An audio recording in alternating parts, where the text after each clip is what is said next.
Kumukuha ng inspirasyon ngayon? Saan ka humuhugot ng inspirasyon? Inspirasyon, marami akong pangarap, bossing ngayon, na marami akong pangarap na gusto kong matupad.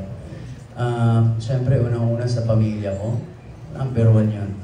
Diba? Dahil hanggang ngayon, kaagapay ko ang pamilya ko. Diba? And again, my inspiration comes from my dreams. Marami ako, and I'm 30 years old, you know, I have to plan my life now. Kung saan ako pupunta ngayon, ano nga ba ang mga gusto ko. So, nagtatrabaho tayo ng maigi ngayon para dun sa mga pangarap lang ngayon. Okay. Daniel, follow-up lang. Sa pelikula, nami-miss ka na namin. Kailan ka gagawa ulit? Very soon. Kasi, siyempre, ito, may niluluto kami after Incognito. May niluluto ako, kami. Hindi ko pa pwedeng sabihin ko sino ang kasama ko.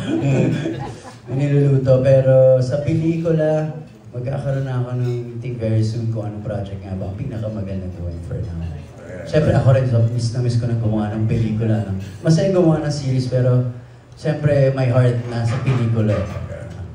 Congratulations. Thank you again, sir. Nice to see you.